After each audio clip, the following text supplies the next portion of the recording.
So the problem with Amazon FBA is that most people don't understand what it is that actually makes you money when you're doing this.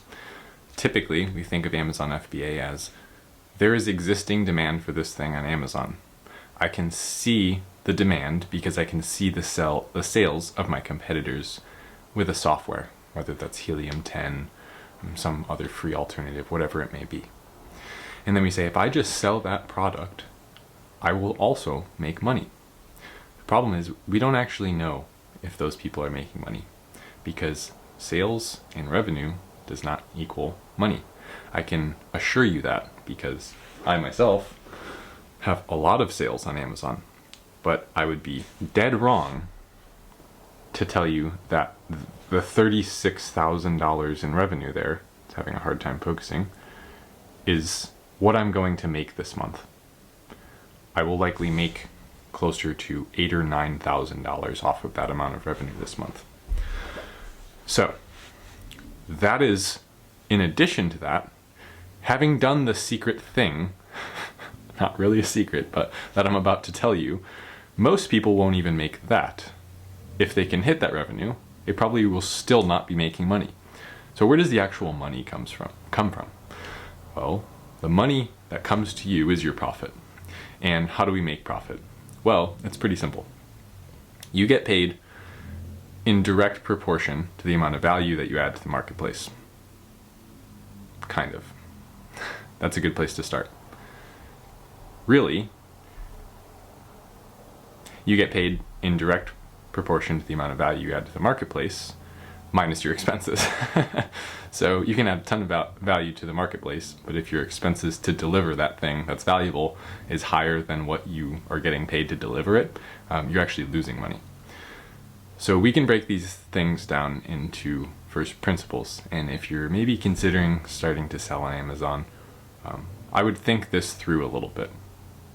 So we know, I've done it about 17 times with different product launches, all over the place. I've done retail arbitrage. I've looked into wholesale. I've done Amazon FBA, okay, for about 5 years. And I don't sell any of those products anymore, except for this one. I started this one about a year ago, and I will continue to scale it and grow it and make it more profitable and add more SKUs in this brand. It took me 4 years to get to the point where I realized that a differentiation isn't enough, because a differentiation doesn't even imply a value increase. Differentiation means I'm different than what else exists. You can be very different, and you can be very different and worse, and I have in the past. I'll give you an example. So, story time. So one time I was selling, you could look it up if you want. It's called Jungle Party Supplies. And that sounds pretty random, because it is. I found the product ID. I did my, I set up my criteria, my product research tool that you've likely all heard of, okay? The less than 75 reviews, the $5,000 to $15,000 per month. I checked all the boxes. There weren't a lot of competitors. There was 20 other sellers doing it, and the revenues of some of the top earners were up at that $30,000 mark. And I look at this and I go, how can I differentiate myself? And my idea was, well, let me double down and add in a bunch more stuff. So instead of maybe a 200-piece kit, I'll just have a 400-piece kit. And then I'm going to charge the highest price in the market because I have the best, most stuff. I took pride in how well I did my listing. I personally created the photos and the copywriting and optimized it to be what I consider to be the best in the market. And yet when I went to market, I was spending all this money on PPC, and I was making sales, but I was like, wait, there's no profit here. Every time I acquire a customer via pay-per-click advertising on Amazon, I'm actually losing money. This sucks. And so what I learned from that was that I did increase the amount of value in the marketplace. However, I didn't account for my economics, and it wasn't profitable. So there's almost 3 stages of this. It's like the ignorance of value, and I'm just going to sell the same thing as everyone else. And at that stage, you can still get lucky, and in fact, I have, which is where my journey started and where this YouTube channel kind of started. I documented the whole process about 5 years ago. I was making $9,000, $8,000 in profit, not sales, in my first few months. And it was a product that was pretty similar to everyone else. I had just bundled it with something else that already existed in the marketplace. I charged a higher price and it did really well until the market flooded with options just like mine for 25% less. So then I learned that lesson that, okay, I can't have the same thing as everyone else. I need to have a differentiation, which even the first time it did differentiate, but I was like, oh, it needs to be something that, isn't going to get flooded with competitors. I started playing with the idea of barriers to entry. What can I include that maybe only I can include, or it'll be difficult to change? Can I create custom molds, things like that? And so then I thought that the differentiation was the key without understanding why we were differentiating. So there's competitor-based differentiation, and then there's like value-driven innovation. And competitor-based differentiation is Apple made this phone with this many megapixels on the back camera and this frame rate on the video and et cetera, et cetera, et cetera.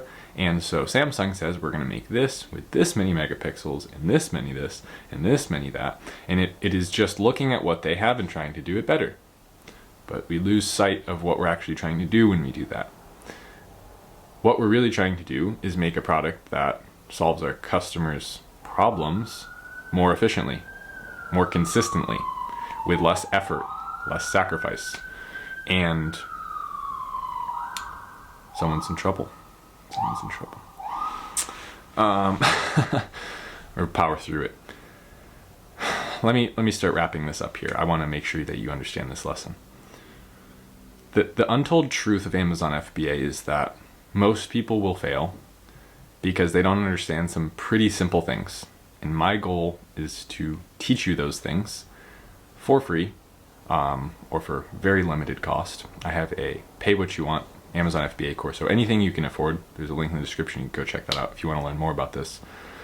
But the moral of the story is that the only way this will actually make you money is if you have a more valuable product for your customers that they truly understand when they see it and they want to consistently buy it from you. You need to have barriers to entry to prevent competitors from taking your customers. So why are they buying it from you? They should want to buy it from you. And then lastly, it needs to be profitable. So you can have the best differentiation in the world and customers who applaud you and their reviews are 5 stars, but if you don't have healthy profit margins, it's all a bit of a waste and kind of in vain. Because after all, the reason that I started a brand selling on Amazon was to make money. And somehow it almost seems like that has left the conversation in a lot of these videos. It's like, look at these sales. Yeah, but are you making money on those sales? And like most of the we look at all these sellers on Amazon and we see all these sales because we have these softwares that shows us sales and we're like addicted to the 10K, the 20K, the 30K per month sales, whatever. Okay, I don't care. I really don't care. How are you maximizing profit and maximizing positive engagement with your brand? Because that, getting customers continue buy from you, is going to help drive profits because I don't have to acquire them again. They already know about me, so they can just buy from me again. That is pure profit. That there's no marketing there, so just my cogs and my sales. Anyway, just wanted to check in with everyone. This was on my mind and I appreciate you being here. Be sure to subscribe for more videos like this and I will see you in the next one. Later.